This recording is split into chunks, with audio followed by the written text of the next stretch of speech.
Euranet Plus Panorama is a weekly review of European news broadcast by our network of EU radio stations. Brussels is on the brink of unveiling a new strategy for a high-speed rail network connecting major cities right across the EU. In other news, Europe's eastern flank has experienced multiple Russian drone incursions. The Commission's rail initiative will build on its sustainable and smart mobility strategy and help the bloc to achieve its transport emission reduction targets. Ultimately, the idea is that trains should replace planes for the majority of short and medium-haul passenger journeys around Europe. As things currently stand, Europe's high-speed rail network remains fragmented along national borders, with different line gauges, rolling stock specifications, operating technologies and signalling systems complicating cross-border links. This contributes to it being far clunkier, more expensive and, critically, slower than it needs to be. Carlos Fernandes is the Vice President of IP, the company that manages Portugal's railway infrastructure. In an interview with Renascença, he gives a succinct summary of why speed matters so much if we are collectively to move away from the more polluting air travel. Trains clearly compete with aeroplanes for journeys of up to 3 hours or so. In this case, we undoubtedly beat air travel. Between 3 and 6 hours, the train's competitiveness begins to diminish rapidly, and beyond 6 hours, planes are, to all intents and purposes, totally dominant. But we should not be under-ambitious, says the community of European railway and infrastructure companies. With the right investment and political commitment, high-speed rail could even carry over half of Europe's long-haul passengers by 2070. Fernandes goes on to outline the start-to-finish process for Portugal's first high-speed line, which he suggests could be operational in as little as 5 years. We will get started on the studies and plans. These will take 12 months or so. Before they're quite complete, we will begin expropriating the land. Before this, as part of the planning phase, we must also provide a recap, including confirmation of the route, to the Environment Agency, so that we can then move ahead with the expropriations. Then there's a construction period of around 48 months, so this all adds up to more than 60 months before a route can enter operation. While he mentions the expropriations very much as a formality, Renascença recently looked at the case of Vila Nova de Gaia, a city that abuts Porto and is the hub of the port wine industry. The high-speed line due to pass through here will necessitate the demolition of around 100 properties across the municipality, with others likely to suffer damage during the construction work. Our Portuguese colleagues spoke to a number of local residents, one of whom is Cândida Carvalho. She highlights the human side of these expropriations. We went to a meeting at the parish council offices, but with a technician representing a consultancy firm working on the high-speed rail project. And there, calmly, he told us that we are not on the route, but in the danger zone, in the construction zone. We were contacted because our house is going to be assessed. We are just a few meters from where the line will actually pass, and our house may suffer damage and lose value due to the works. This is why we were contacted. I have only spoken to one of my neighbors so far, and he is in a state of shock. He asks how this is possible. He built his house himself many years ago and is very emotionally attached to it. He is very upset. So perhaps the rail executive's 5-year estimate is a little ambitious after all. On the 14th of December, a new high-speed railway line will open for business in Austria.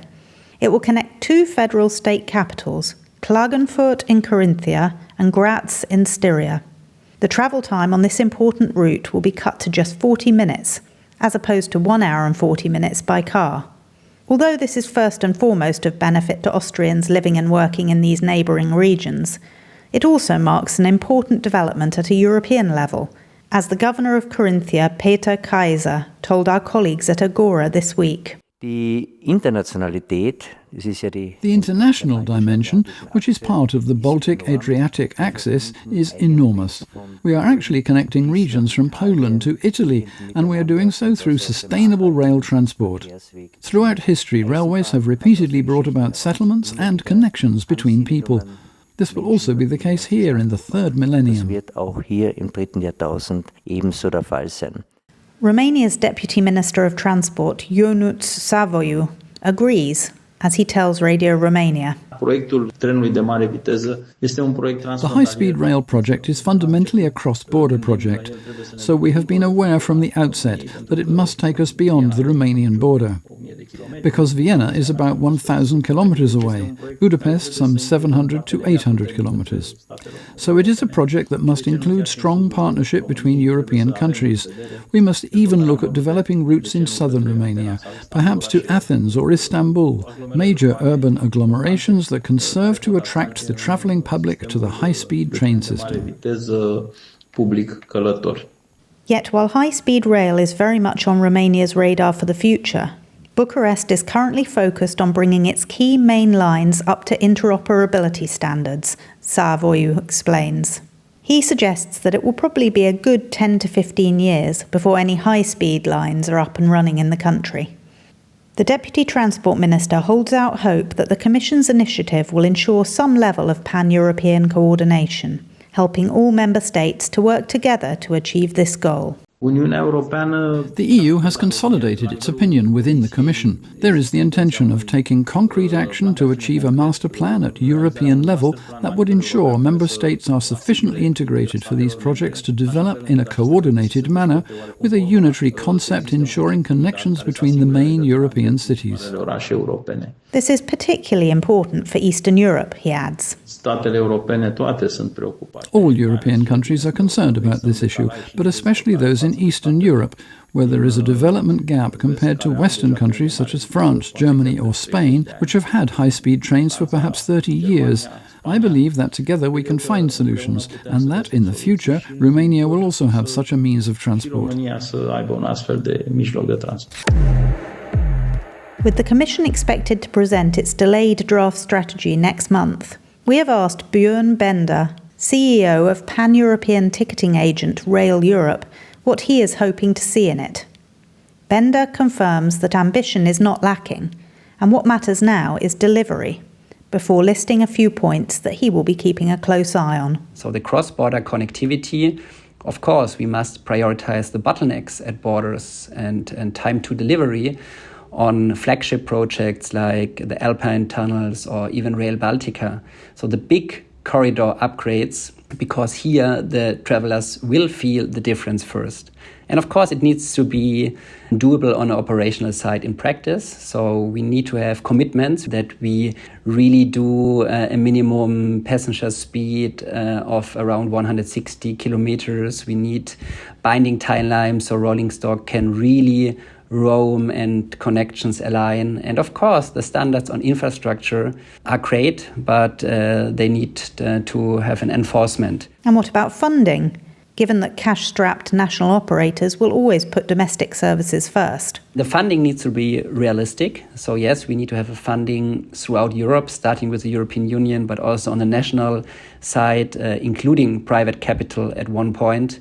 And it needs to be dedicated finance corridor by corridor. A Community of European Railway and Infrastructure Companies survey published in July suggests that 3 in 4 EU citizens would prefer to take a high-speed train instead of a plane if connections between capitals and major urban centres were fast and reliable. But not only that, adds Bender, bookings need to be simple and affordable too. We know that trains emit 5 to 6 times less carbon per passenger kilometer than planes, but travelers will only switch if it's easy to find, book and also afford. So that's where distribution through platforms like ours turns infrastructure into real, actual model shift. Meanwhile, Europe's eastern flank has been subject to multiple Russian drone incursions. In May, the Council approved a financial instrument known as SAFE, which will boost loans to member states for defence, with investment in drones and anti-drone systems one of the areas given priority weighting. And EU Defence Commissioner Andrius Kubilius has recently returned from a tour of the so-called frontline states, travelling from Finland to Bulgaria. He stresses that all these countries are very keen to develop joint capabilities, an initiative dubbed the Eastern Shield, which would include drone walls. So, Lithuania's Žinių Radijas asks him, what next? We will begin to discuss in very concrete terms what we need to do next to develop the entire border, starting with the ability to see or hear drones flying in, because we do not currently have that capability. We are losing drones flying into Lithuania. Again, this involves radars, acoustic sensors and various other tools. But surely this is a national concern rather than an EU one, isn't it?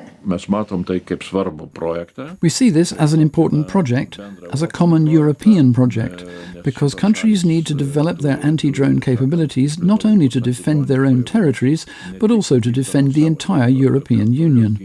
This is to prevent such drones or any Russian aggression from reaching deeper into European territory. This is where European solidarity is important. But Captain Vasil Danov, a board member at the Atlantic Council of Bulgaria, a pro-European NGO, believes that this solidarity is exactly what Moscow is planning to put to the test, and before too long. He is speaking to BNR. Putin and his military leaders, his generals, will try to test NATO unity by attacking a small country. This will be one of the 3 Baltic states, or us too, although they would have to go through Romania or make a landing through the Black Sea, but this is quite viable, and these small countries can't handle a huge Russian army on their own. But as EU member states, they won't be on their own, right? But yet again, there will be someone who will say, I don't know where these countries are on the map, who these Lithuanians, Latvians, Estonians are. We from Spain, for example, are not going to send people to die for these small countries. Russia is counting on this kind of psychological breakthrough, followed by political and military ones. Which brings us back to the need for closer links between member states.